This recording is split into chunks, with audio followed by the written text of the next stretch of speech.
Ya beliau katakan, ya ummi uridu an akuna ya mithla ammi. Wahai ibuku, aku bercita-cita ingin seperti pamanku. Allahu Allahu Allahu Allah Allahu Allahu Allahu Allah Allahu Allahu.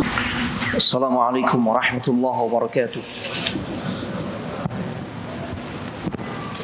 إن الحمد لله نحمده ونستعينه ونستغفره ونعوذ بالله من شرور أنفسنا ومن سيئات أعمالنا من يهد الله فلا مضل له ومن يضلل فلا هادي له أشهد أن لا إله إلا الله وحده لا شريك له وأشهد أن محمدا عبده ورسوله لا نبي ولا رسول بعده اللهم صل وسلم على هذا النبي الكريم وعلى آله وأصحابه أجمعين يا أيها الذين آمنوا اتقوا الله حق تقاته ولا تموتن إلا وأنتم مسلمون وبعد فإن أصدق الحديث كتاب الله وخير الهدى هدى محمد صلى الله عليه وآله وسلم وشر الأمور محدثاتها وكل محدثة بدعة وكل بدعة ضلالة وكل ضلالة في النار أما بعد أيها الإخوان والأخوات في الله عزني الله وإياكم para ikhwan dan juga akhwat saudara-saudariku jamaah salat zuhur Masjid Jami' Fatahillah yang mudah-mudahan kita semua senantiasa diberikan limpahan rahmat, keberkahan dan juga kemuliaan dari Allah Subhanahu wa taala.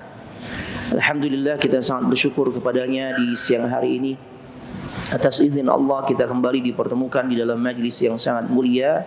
Tidak lain majlis tersebut bernama majlis ilmu, yang kita sangat berharap lewat kemuliaan majlis ini semoga menjadi salah satu sebab jalan kemuliaan kita, di mana majlis ilmu menjadi salah satu sebab seseorang akan dimudahkan untuk bisa masuk ke dalam syurganya Allah Subhanahu wa taala. Sebagaimana janji Nabi kita Muhammad sallallahu alaihi wasallam, "Man salaka tariqan yaltamisu fihi ilman, sahhalallahu lahu bihi tariqan ilal jannah." Barang siapa yang melangkahkan kaki untuk bisa hadir ke dalam majlis ilmu, maka Allah akan mudahkan jalan orang tersebut untuk bisa masuk ke dalam syurganya. Baik, di kesempatan siang hari ini kita akan membahas sosok yang sangat penuh keteladanan, yang banyak ulama sejarah mengatakan beliau dikelompokkan ke dalam barisan Al-Khulafa'ur Rashidun. Kita semua tahu manusia-manusia pilihan Allah di kalangan para sahabat Nabi sallallahu alaihi wasallam yang paling mulia itu 4, yaitu Abu Bakar As-Siddiq, Umar ibn Al-Khattab, Uthman ibn Affan, dan yang keempat siapa? Ali ibn Abi Talib radhiyallahu taala anhum jami'an. Semoga Allah meridai mereka semua. Yang keempat orang ini mereka masuk kategori Al-Khulafa Ar-Rashidun, para pemimpin yang mendapatkan petunjuk dari Allah Subhanahu wa taala, dan sunnah-sunnah mereka pun menjadi acuan kita di dalam menjalankan ajaran agama. Dan sebagian ulama masukkan yang kelima adalah sosok yang akan kita kaji di siang hari ini.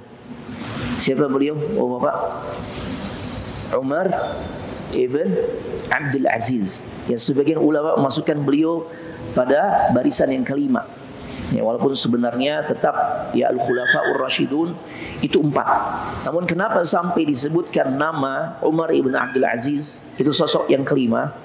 Karena memang di saat masa kepemimpinan beliau, kaum muslimin benar-benar merasakan kesejahteraan, kemakmuran, mendapatkan keadilan dan sebagainya. Sampai-sampai sulit didapatkan orang-orang yang berhak untuk mendapatkan harta zakat.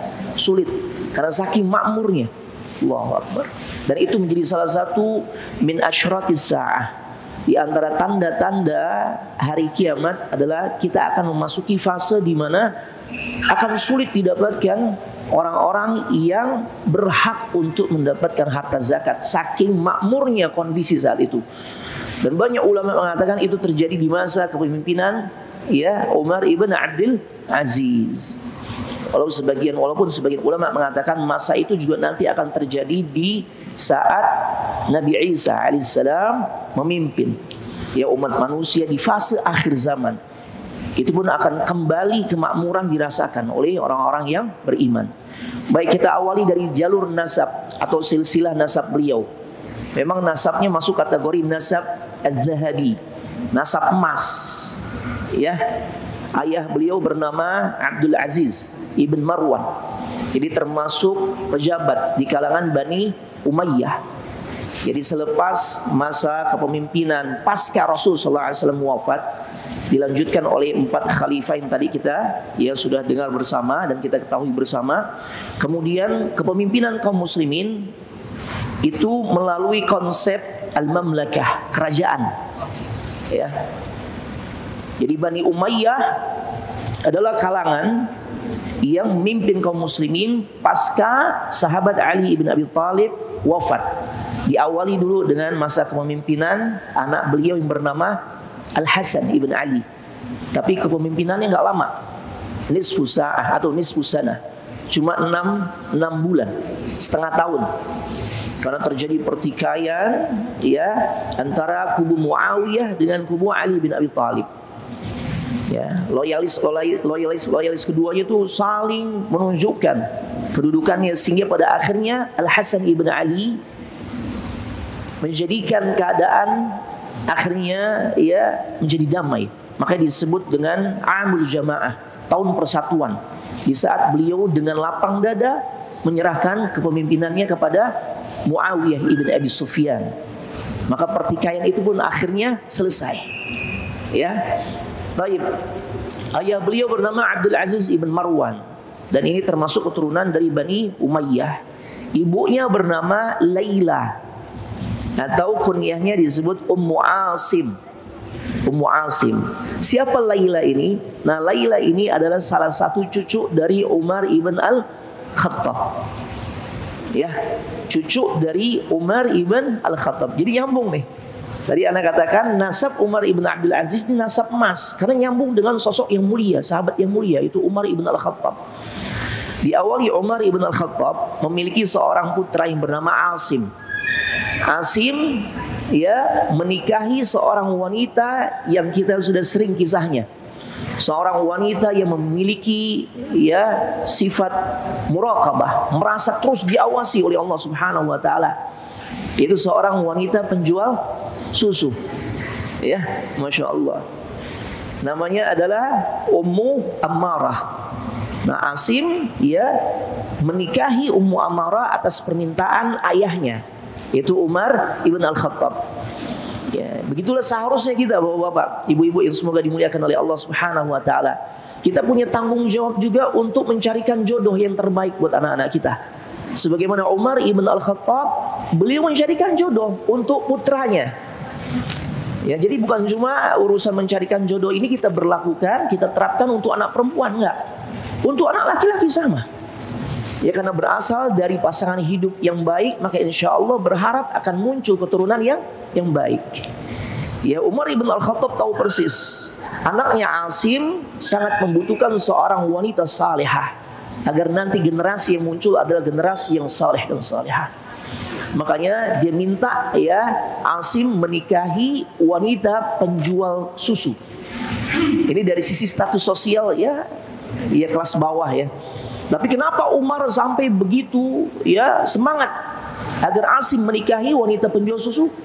Karena sifat yang mulia yang melekat pada wanita tersebut, itu sifat muraqabah. Muraqabah ini adalah sifat merasa terus diawasi oleh Allah. Ketika ibu yang mengatakan udah campur aja susu jualan kita dengan air. Karena kalau kita nggak berlakukan konsep kayak begitu, kita nggak bisa bersaing dengan para penjual susu yang sudah melakukan praktek seperti itu. Lagian Umar nggak tahu. Apa kata wanita ini yang bernama Ummu Ammarah? Dia katakan Umar bisa jadi nggak tahu, wahai ibu, tapi Rabbnya Umar, Rabbnya kita, Allah Maha mengetahui. Masya Allah.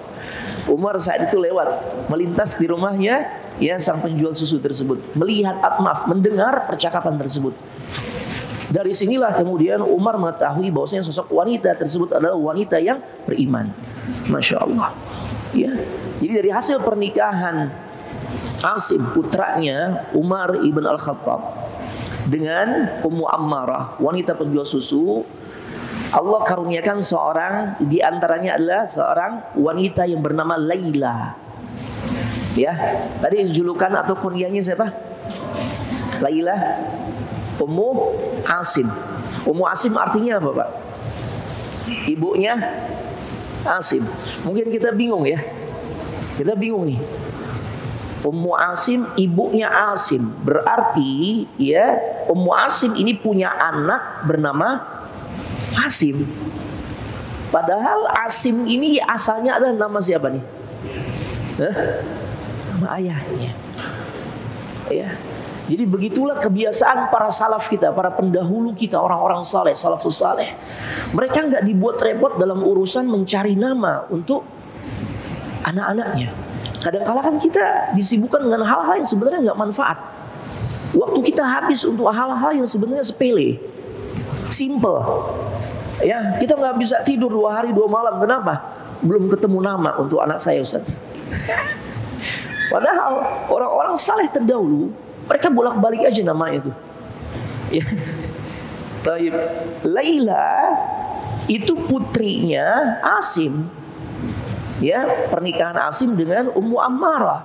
Ketika Laila menikah dengan Abdul Aziz, dia punya seorang ya anak laki-laki, beberapa orang anak, di antaranya anak laki-laki yang kemudian dia namakan sama seperti nama ayahnya. Masya Allah. Jadi seperti itu cuma. Jadi nggak apa-apa ya kita punya anak kita namain sama dengan nama ayah kita, nggak apa-apa, nggak masalah. Ya, bahkan Umar ibn al-Khattab, Utsman ibn Affan itu punya anak yang namanya sama. Ya, ada Abdullah al-Akbar, Abdullah al-Asghar. Ya namanya Abdullah, Pak. Dua-duanya Abdullah, cuma dibedain yang satu Abdullah gede, yang satu Abdullah kecil, begitu. Nah, baik. Jadi memang secara nasabnya nasab yang mulia, ya. Baik, kita awali bagaimana kisah Umar ibn Abdul Aziz, pemimpin yang sangat luar biasa ini. Dari kecil dia sudah sangat cinta akan ilmu. Maka di antara cita-citanya dijelaskan oleh para ulama sejarah, beliau ingin sekali seperti sosok pamannya. Ya. Karena ada salah satu putra Umar ibn al-Khattab yang sangat disegani karena kedalaman ilmunya. Dia termasuk bagian dari kalangan ulama, ya. Beliau termasuk ulama di kalangan para sahabat. Siapa, Pak? Putranya Umar ibn al-Khattab yang merupakan ulama di kalangan para sahabat. Abdullah ibn Umar. Ya, ini orang alim banget, Pak. Abdullah ibn Umar. Nah, keinginan Umar ibn Abdul Aziz di masa kecil, apa yang beliau katakan kepada sang ibu? Ya, beliau katakan, ya ummi uridu an akuna ya mithla ammi. Wahai ibuku, aku bercita-cita ingin seperti pamanku, yaitu Abdullah ibn Umar. Ya, karena ulama nih, Abdullah ibn Umar rujukan umat. Masya Allah, tempat bertanya kaum muslimin tentang perkara-perkara agama. Umar bin Abdul Aziz kecil pengen seperti pamannya. Tapi apa kata ibunya? Ya kata ibunya, kamu nggak mungkin bisa mencapai kedudukan pamanmu Abdullah bin Umar. Ya. Nah, para pemerhati pendidikan mengatakan kalau perkataan ini diterapkan di zaman sekarang ini nggak tepat, Pak. Ya, bisa jadi ibunya Umar ibn Abdul Aziz mengatakan seperti itu kepada Umar bin Abdul Aziz yang masih kecil. Ini sebenarnya bukan untuk melemahkan semangat si anak untuk memiliki cita-cita yang tinggi, enggak. Tapi bisa jadi karena sang ibu begitu memuliakan Abdullah bin Umar. Ya. Tapi kalau hal ini kita terapkan di masa sekarang, jangan, Bapak Ibu. Ya, karena anak-anak zaman sekarang mentalnya enggak seperti anak-anak zaman dulu. Anak-anak zaman sekarang butuh motivasi. Di antaranya lewat kata-kata yang memacu semangat dia untuk terus bisa berprestasi. Ya kalau anak-anak zaman sekarang diucapkan kalimat seperti ini gimana kira-kira? Down, ngambek mereka, nggak mau belajar, nggak mau sekolah dan sebagainya. Ya, makanya ini sikap yang kurang tepat kata sebagian ulama pemerhati pendidikan ketika hal itu diterapkan di masa sekarang. Ya, nah, karena kalimat ini tidak memberikan motivasi. Ya, di saat kondisi anak-anak zaman sekarang mentalnya nggak seperti anak-anak zaman dulu. Ya, iya, kita ngalamin lah Pak. Anak-anak zaman sekarang ditegur sedikit oleh gurunya, ya, apalagi sampai ada tindakan fisik yang sebenarnya masih wajar. Anak-anak atau kita-kita nih, ya, atau mungkin yang seumur dengan anak yang kelahiran tahun 80, apalagi yang lebih tua dari itu, kita kan masih ngalamin Pak. Kalau kita belajar Al-Quran, kita ngaji itu biasanya ba'dal maghrib, kita nggak bisa, ya, mengikuti, ya, apa yang disampaikan oleh guru kita. Gimana hukumannya Pak? Ya, tangan kita kayaknya nih harus siap mampir rotan, ya. Kira-kira kalau hal itu diterapkan di masa sekarang gimana Pak? Nggak bisa, nggak bisa. Karena mental anak-anak zaman sekarang ya tidak seperti ya anak-anak zaman dulu. Ya, dan diantaranya karena pengaruh gadget dan sebagainya. Ditambah lagi ya kenapa mental anak-anak zaman sekarang tuh cengeng, melempem. Karena tidak disupport oleh orang tua yang kokoh mendidik anaknya ya untuk menjadi atau memiliki mental yang baik. Ya, coba kita lihat guru-guru zaman sekarang kesian nasibnya Pak. Udah gajinya kecil, mereka tuh nggak memiliki muruah, kehormatan diri untuk mendidik anak didiknya tuh, ya, untuk memiliki akhlak yang baik. Ditegur sedikit ngadu, kemudian orang tuanya ngadu pula ke pihak yayasan, ya, agar menghukum nih di guru karena dianggap melakukan kekerasan. Padahal masih wajar Pak, hanya sebatas dijewer, hanya sebatas mungkin dicubit, ya, dan sebagainya, itu wajar Pak. Wajar, Masya Allah. Baik. Nah, saat bapaknya Umar ibn Abdul Aziz, ya, Abdul Aziz ibn Marwan jadi gubernur Mesir, Umar bin Abdul Aziz itu diminta ya oleh Abdullah ibn Umar, pamannya beliau, untuk nggak usah ikut ayahnya ke wilayah Mesir. Nah, jadi ini adalah support langsung dari sang paman untuk menjadikan keponakan yang bernama Umar ibn Abdul Aziz menjadi orang yang berilmu, untuk menjadi orang alim. Ya, jadi memang Abdullah ibn Umar yang langsung meminta Abdul Aziz untuk enggak membawa anaknya. Beliau ingin ya mendidik keponakannya secara langsung. Masya Allah. Dan ternyata ini pun disambut oleh sang keponakan Pak, karena memang cita-citanya ingin seperti pamannya. Masya Allah. Artinya apa? Nasihat yang bisa kita ambil adalah penting memang menciptakan satu kondisi yang menjadikan anak kita ini kita mau arahkan untuk jadi apa? Kita ingin anak kita jadi orang alim, maka ciptakan kondisi di rumah kita, di rumah tangga kita ini adalah nuansa ilmu. Kita nggak bisa mengajarkan secara langsung, kita hadirkan guru, ya, kita serahkan ke lembaga-lembaga pendidikan agar anak kita akrab dengan nuansa ilmu. Itulah yang dialami oleh Umar ibn Abdul Aziz sejak kecil Pak. Jadi pamannya langsung yang minta beliau agar jangan ikut ke Mesir. Ya, baik. Kemudian akhirnya tumbuh kembang Umar ibn Abdul Aziz yang langsung di bawah pengasuhan sang paman itu memberikan dampak yang sangat positif. Ya, sehingga pada akhirnya anak persingkat karena ini sangat singkat waktunya. Ya, sehingga pada akhirnya Umar ibn Abdul Aziz pun menjadi salah satu fuqaha, ya, ahli fikihnya di kota suci Madinah. Masya Allah. Ada 7 orang fuqaha, ya, ulama besar yang menjadi tempat bertanya manusia di masa itu, yang berpusat di kota suci Madinah. Salah satunya adalah sosok Umar ibn Abdul Aziz. Masya Allah. Baik, kita lanjut ke bagaimana kesuksesan Umar ibn Abdul Aziz. Ya, di saat beliau mulai masuk di dunia pemerintahan. Ya, dan ini menjadi banyak sorotan ya para pemerhati sejarah tentang kesuksesan beliau. Di antaranya adalah kesuksesan beliau di dalam menerapkan sistem zakat di dalam tatanan pemerintahan. Ini Pak. Ya. Termasuk juga tentu di dalam tatanan ekonomi. Ini terkait erat, ya, sebuah pemerintahan itu akan kokoh ketika menerapkan sistem ekonomi yang tepat. Sistem ekonomi yang diterapkan, dan ini setelah terbukti hasilnya di masa Umar ibn Abdul Aziz, ya, ketika beliau menerapkan sistem zakat, ya, sehingga tidak menyisakan orang-orang miskin saat itu Pak. Masya Allah. Jadi di antaranya diawali dia kumpulkan semua keluarga pejabat, dan juga orang-orang kaya.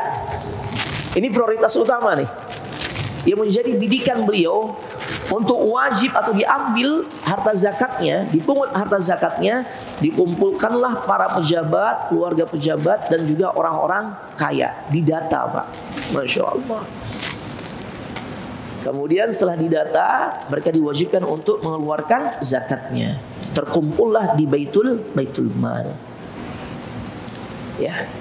Jadi bukan dengan sistem pajak sebenarnya, Pak. Karena pajak itu dalam Islam ada gak? Ada. Cuma pajak itu dipungut kepada siapa? Orang-orang kafir, Pak. Bukan kepada kaum muslimin. Ya, bukan kepada kaum muslimin. Ya. Nah, akhirnya apa? Saat terkumpul harta zakat yang sangat besar, yang sangat banyak di Baitul Mal, Umar ibn Abdul Aziz memanggil para amil. Nah, di sini kita jadi mesti paham ya, agar tidak terjadi kesalahpahaman. Ya, salah di dalam pengambilan hukum fikih.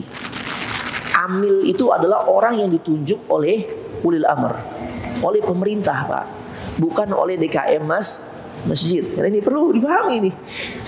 Karena ada pengurus zakat di satu masjid, ya, dia menuntut haknya. Anak termasuk mustahik nih, yang Allah sebutkan di dalam surah At-Taubah ayat 60, innamas shadaqatu lil fuqara'i wal masakin, di antaranya wal amilin, amil. 8 golongan di antaranya amil, pengurus zakat. Anak termasuk. Kenapa anak nggak dapat bagian harta zakat? Ini gagal paham, Pak. Ya, kalau yang ditunjuk oleh DKM itu bukan amil. Artinya dia nggak berhak untuk dapat harta zakat. Amil itu yang menunjuk adalah pemerintah. Pemerintah. Ya. Baik. Nah, Umar ibn Abdul Aziz memanggil para amil zakat dan memerintahkan mereka beberapa hal. Yang pertama, anfiquha ilal fuqara. Salurkan harta zakat yang sudah terkumpul di Baitul Mal kepada orang yang paling berhak untuk mendapatkannya, yaitu golongan fakir, fuqara. Ya. Fuqara ini golongan yang Allah sebutkan pertama kali, Pak, dalam surah At-Taubah. Innamas shadaqatu lil fuqara.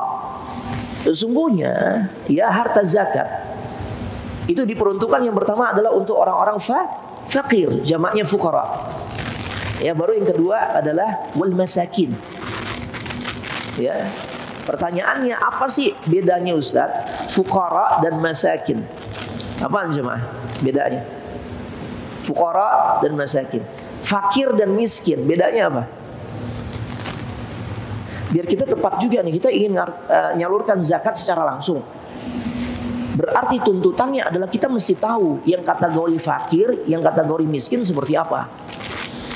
Para ulama di antara Syekh Muhammad ibn Shalih Al-Utsaimin mengatakan, menjelaskan, kalau fuqara penghasilan dia kalau dikitarkan per bulan ya, take home pay kita per bulan, penghasilan kita per bulan tidak mencukupi kebutuhan pokoknya walaupun setengah dari kebutuhan pokoknya. Ya. Nah, kalau yang miskin di atas itu, dia hanya bisa mencukupi setengah dari kebutuhan pokoknya atau maksimal impas.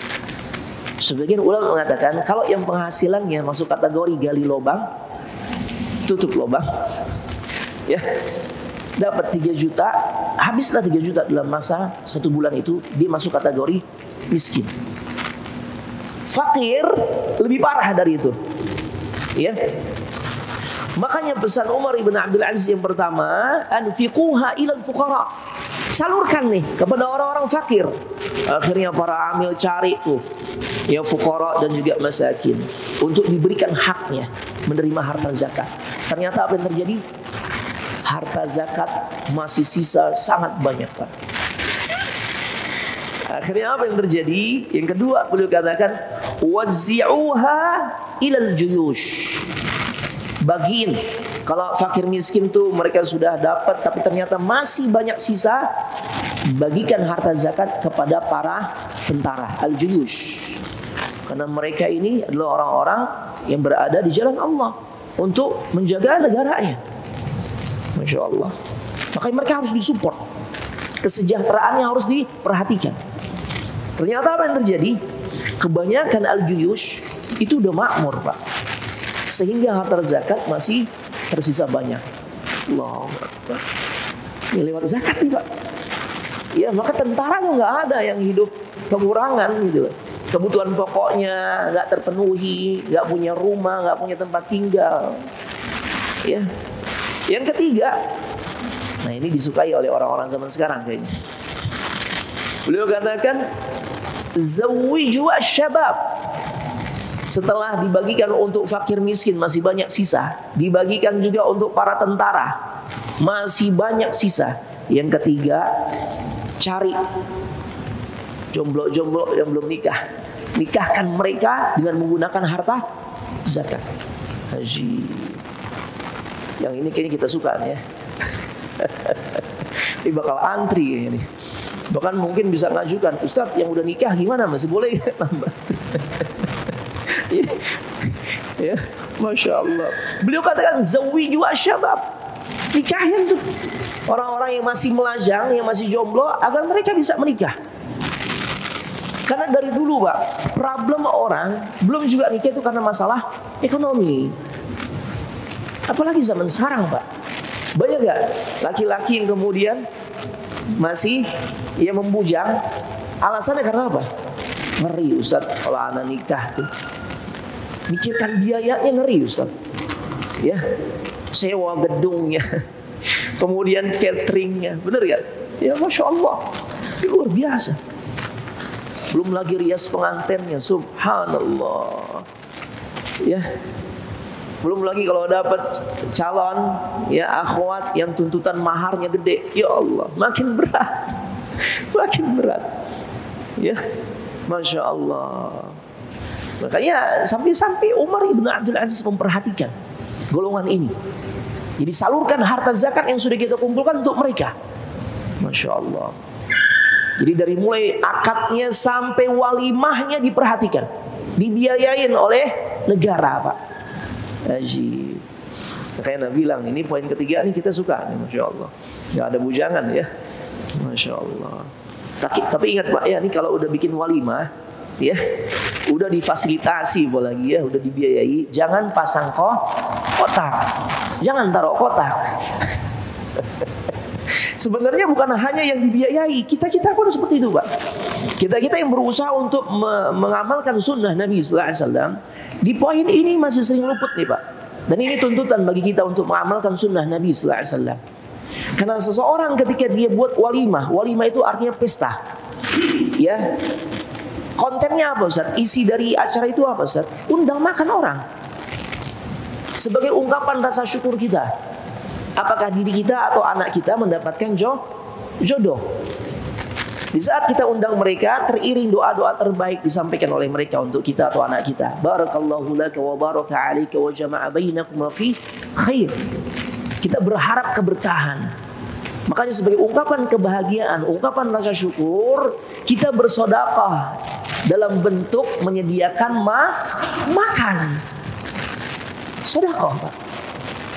Karena memang di dalam Islam cara kita mengungkapkan rasa syukur kepada Allah itu lewat jalan ibadah. Ya, lewat jalan ibadah. Nabi sallallahu alaihi wasallam ketika beliau, hadisnya sering kita dengar, riwayat Ibunda Aisyah, kakinya sampai bengkak dengan sebab sholat sunnah, sholat malam. Itu kan yang menjadikan kaki beliau bengkak. Ibunda Aisyah melihat beliau kalau sholat malam panjang, ya Allah, tulul qiyam, panjang tuh berdirinya. Ya karena lama berdiri, akhirnya menjadikan kakinya bengkak. Gimana nggak lama, Pak, berdirinya, Pak? Ya, Abdullah ibn Mas'ud pernah ya bersaksi, di satu malam aku ingin merasakan sholat bersama Nabi. Ternyata Nabi baca surah Al-Baqarah, la haula wala quwwata illa billah, 286 ayat, hampir 3 juz. Menjelang ayat 286, Abdullah bin Mas'ud mengira Rasul akan ruku. Ternyata apa yang terjadi? Beliau sambung Ali Imran.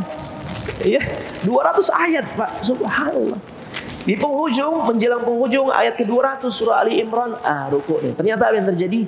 Sambung An-Nisa, la haula wala quwwata illa billah.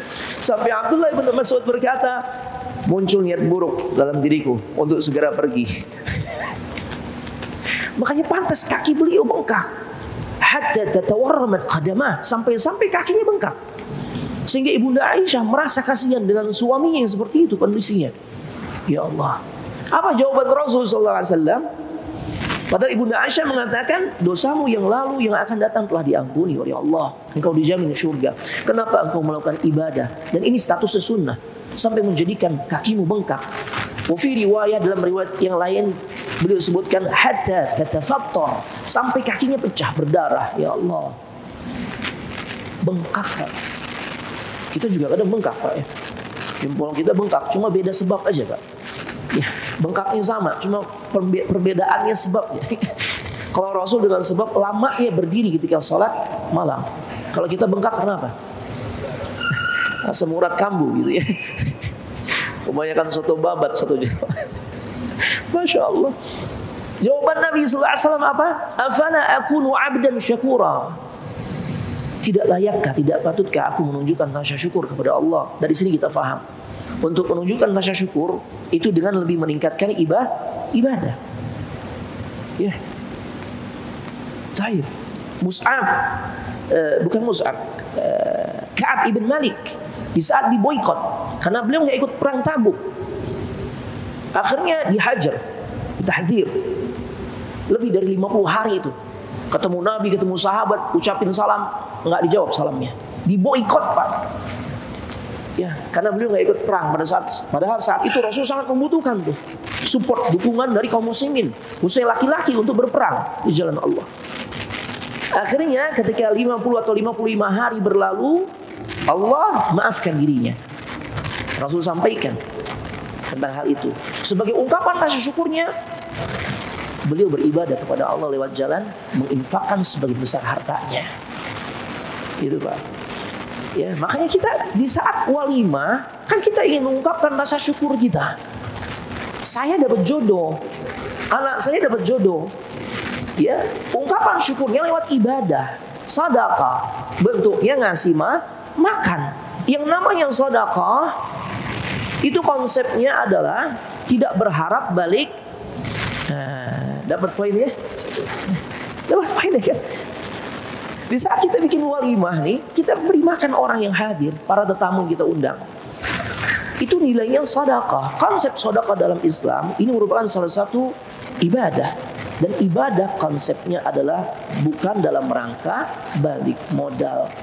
Kalau nyediain kotak apalagi gentong, itu apa namanya? Kalau bukan menunjukkan kita ingin balik modal. Balik modal, Pak. Ibadah nggak balik modal, sudah dikalkulasi. Yang diundang siapa? Ya, disediakan ruang VIP. Oh, ini untuk bos-bos nih. Masya Allah. Ya, minimal satu orang 500.000. Masya Allah. Wallahi demi Allah, yang begini nih ujung-ujungnya kecewa. Yang pertama dia udah salah konsep, menyelisih sunnah Nabi sallallahu alaihi wasallam. Yang kedua, dia akan kecewa. Pada momen waktu yang ditunggu-tunggu tiba, ngebuka angpau, biasanya banyak kecewa, Pak. Karena ternyata setelah dibuka, isinya yang banyak adalah goceng. Gimana kalau kecewa? Ada yang terjadi, Pak. Apalagi konsep yang pernah Anda dikirimi, Pak. Satu video, makta, video singkat. Ya Allah. Ini semakin bergesernya kita dari ajaran sunnah Nabi sallallahu alaihi wasallam. Ajaran Islam yang murni. Ya. Ini bukan hanya berharap balik modal, Pak. Ada yang on the spot, di tempat dibacain, Pak. Ya Allah. Jadi dibukanya itu pada saat tamu masih datang, Pak, masih hadir. Dibacain tuh. Abu Ibrahim 500.000, masih enak, Pak, didengarnya, Pak. Subhanallah, masih enak. Ya. Pak Rizal 300.000. Fahrul Razi 5.000. Kan gak enak yang 5.000 nih, Pak. Subhanallah. Ini terjadi Bapak Ibu-ibu, semoga dimuliakan oleh Allah Subhanahu wa taala. Jadi tuntutan bagi kita untuk mengamalkan sunnah. Nanti kalau kita nikahin anak kita, ya, maka jangan Jangan kita pasang kotak, apalagi gentong-gentong besar, yang dimana tujuannya agar yang hadir menghadiri acara walimah pernikahan tersebut, mereka tuh masukin ampau. Ya, ini para ulama sebagian mengatakan ini mental pengemis yang kita sadar atau tidak sadar masih ada pada diri kita. Padahal kita mampu nyewa gedung yang puluhan atau bahkan ratusan juta kita keluarkan biaya. Tapi kenapa kita masih memelihara mental pengemis, berharap balik modal dari walimah yang sebenarnya nilainya adalah sedekah. Ya. Dan ini kita harus buktikan nanti. Apalagi anak, Pak. Anak-anak 5, qadarullah, semuanya perempuan. Tapi anak nikahin mulu nanti. Saat anak undang antum tinggal melihat anak pasang kotak apa enggak ya. Masya Allah. Ya, yang keempat, beliau katakan cari orang-orang yang masih terlilit hutang. Oh, kayaknya kalau di Tanah Abang nih antri kayaknya. Ini loket ini bakal antri nih. Siapa yang masih terlilit hutang, maka lunaskan hutangnya. Masya Allah. Ini luar biasa.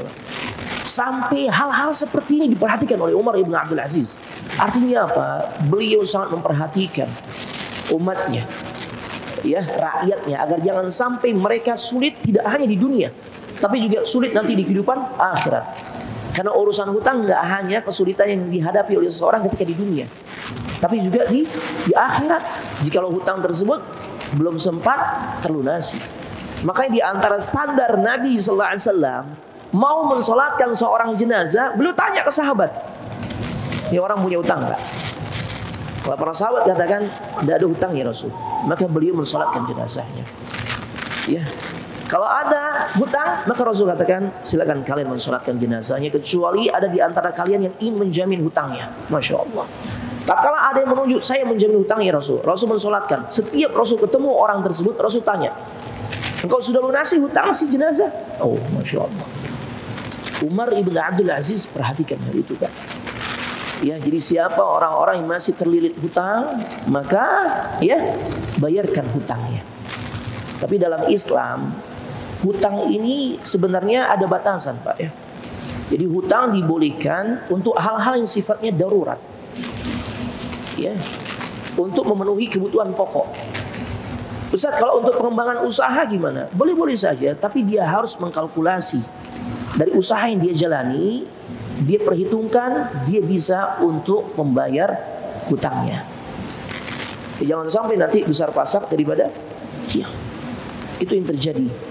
Ya, karena ingin menunjukkan ya status sosialnya, akhirnya hutang menjadi lifestyle. Kali itu yang terjadi. Ya. Baik. Yang kelima beliau katakan, unzuru ilal masihina wal yahud. Ini luar biasa, Pak. Perhatikan juga orang-orang dari kalangan al-masih, maksudnya kalangan Nasara, dan juga orang-orang Yahudi.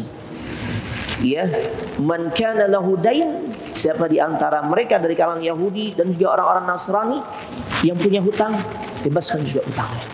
Itu dalam rangka ta'liful qulub, melembutkan hati mereka sehingga mereka merasakan keindahan ajaran Islam, sehingga pada akhirnya mudah-mudahan itu menjadi pembuka pintu hidayah, mereka mau masuk ke dalam Islam. Dan terbukti banyak akhirnya Yahudi Nasrani di masa Umar ibn Abdul Aziz yang masuk ke dalam Islam.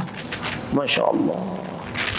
Ya, ini luar biasa Bapak Ibu jemaah sekalian, semoga dimuliakan oleh Allah Subhanahu wa taala. Terakhir sebagai penutup, ya, sikap tegas seorang Umar ibn Abdul Aziz dia tujukan juga kepada pemimpin di atasnya, memberikan nasihat dengan cara santun. Sering beliau berkoresponden, arti mengirimkan surat kepada para pemimpin. Jadi dakwah kepada pemimpin itu memang enggak secara terbuka, Pak, karena kita harus menjaga kewibawaannya. Makanya Umar ibn Abdul Aziz kirim surat. Ya, saat itu pemimpinnya, khalifahnya adalah Abdul Malik ibn Marwan. Masya Allah. Isi suratnya apa? Amma ba'd fa innaka ra' wa kullu ra'in mas'ulun an ra'iyatihi. Ketahuilah sesungguhnya engkau adalah seorang pemimpin. Ya, dan setiap pemimpin, wahai khalifah, itu pasti akan dimintai pertanggungjawaban oleh Allah atas kepemimpinannya. Ya, Allahu la ilaha illa huwa. Allah dialah tiada Tuhan kecuali hanya dirinya. La yajma'annakum fi yaumil qiyamah la raiba fih. Ya niscaya kita semua nanti akan dikumpulkan oleh Allah di hari kiamat, yang dimana hari kiamat ini tidak ada keraguan di dalamnya, pasti akan terjadi. Dan di hari tersebutlah kita akan dimintai pertanggungjawaban atas apa yang kita lakukan, termasuk masalah kepemimpinan. Masya Allah. Ya, maka pada akhirnya Abdul Malik ibn Marwan menjadi sosok yang paling mencintai Umar bin Abdul Aziz, karena seringnya beliau mendapatkan ya nasihat-nasihat yang menyentuh hatinya. Masya Allah. Baik, ini bisa Anda sampaikan sebenarnya banyak Pak ya. Kisah Umar ibn Abdul Aziz tidak cukup hanya dalam tempo setengah jam ya. Anda berikan di beberapa tempat itu dua episode ya. Insya Allah lain waktu kita lanjutkan ya cerita atau kisah tentang Umar ibn Abdul Aziz. Indakum soal, ada pertanyaan? Silakan. Tafadhal. Silakan Mas Akhi. Salam. Walimah.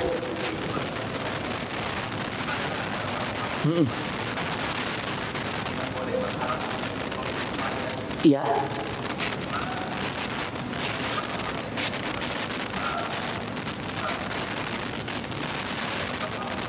Di waktu duha.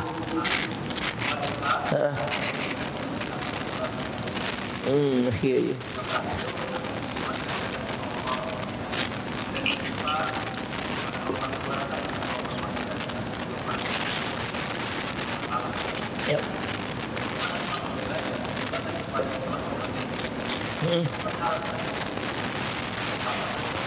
Ya. Barakallahu fikum. Pertanyaan bagus. Jika ada dalil yang memang mendasari hal itu, boleh-boleh saja. Di antaranya perkara yang bisa menjauhkan kita dari kefakiran, ya, atau pemancing rezeki itu Allah akan mudahkan pada diri kita, di antara dengan sedekah. Itu ada dalilnya gak? Ada. Amalan yang bisa melancarkan rezeki kita di antaranya apa? Sedekah. Ada dasar hukumnya dalam agama kita? Ada. Umrah